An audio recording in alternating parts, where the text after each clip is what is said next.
Now the investigation into what happened begins for local authorities. What caused the bus to flip on its side, resulting in dozens of injuries and 3 people getting killed? Call 6 investigator Rafael Sanchez joining us live on the north side now with what he has learned about the investigation. Rafael. Everything, Drew, is on the table. Investigators will look at every piece of that bus, bumper to bumper. Now, sources tell me tonight that it'll be a few days before we get the official cause, whether it was mechanical error, human error, or both. The focus of the investigation will be on the man behind the wheel of the church-owned bus and the vehicle itself. The Metro Police Fatal Accident Reconstruction Team, known as FACT Team 6, spent hours taking pictures, measurements, and witness statements. Public Safety Director Troy Riggs tells the Call 6 investigators that police will pinpoint the cause. They're going to look at any type of evidence on the pavement, any type of impact evidence on the sidewall or on the bus itself, and then they'll look at everything mechanical from bumper to bumper. It will be a very exhaustive investigation. You have to remember, 3 people passed away today. It's our responsibility to figure out why that occurred. Church leaders let the Call 6 investigators know that their bus is well maintained, considering kids were on board. Was that a safe bus as far as you know? Was that checked annually or weekly or whatever? It is checked. What All the checks. We will.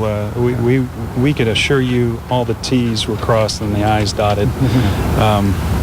We want to represent to the community that we're diligent, and those that are responsible for that go above and beyond the call. Back live here in the city's north side, as you can see, the bus still remains here at the intersection. It will be moved shortly to an undisclosed secure location. Drew, similar to what we saw after the State Fair rigging collapse back in 2011. Now, at that secure location, investigators, you can imagine, will continue to do their work because you can see it is nighttime here. It is very hard to inspect that bus. So at that location, they will continue looking at all the pieces bumper to bumper. Their work will be of interest more than likely to an insurance company who will have to respond to claims and maybe even to some attorneys if this case becomes criminal or goes into a civil lawsuit. We're live on the city's north side. Rafael Sanchez, RTV6.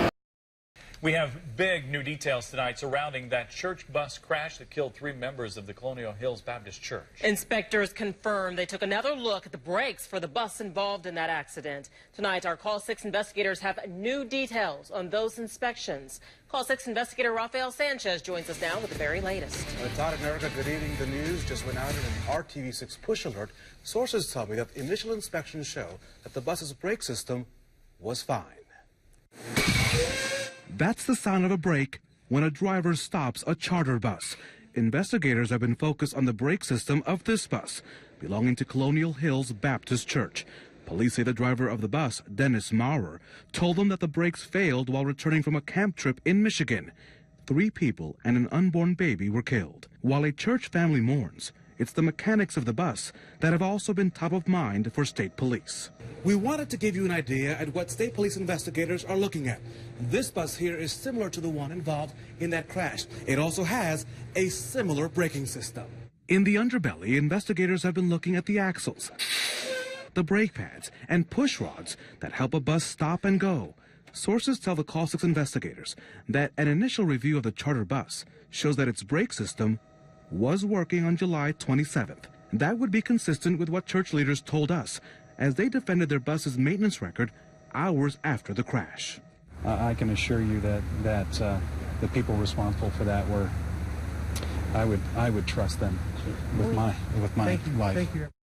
So within the next 2 weeks, we should get the state's preliminary crash report detailing the official cause of that crash. That report will be reviewed by the Marion County Prosecutor's Office, which is customary in these types of situations. And then what about the final report? We're expecting that final report up to maybe 6 months, possibly, because investigators are now waiting for the toxicology report on the driver. And that test is also a common procedure in these types of accidents. All right, thanks for following up on this, Rafael.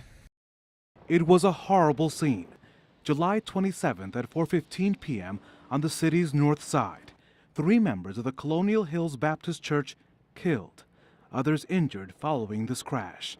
The Call 6 investigators have learned that the bus was traveling too fast to safely negotiate the turn from the ramp onto southbound Keystone Avenue. The official crash report says the bus slid along the barrier wall before coming to a stop. Early on, investigators say bus driver Dennis Maurer claimed the brakes failed while driving 37 church members back from a retreat in Michigan.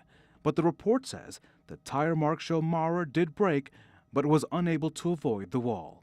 State police also add an inspection by the Motor Carrier Division did not reveal any mechanical defects with the bus prior to the crash.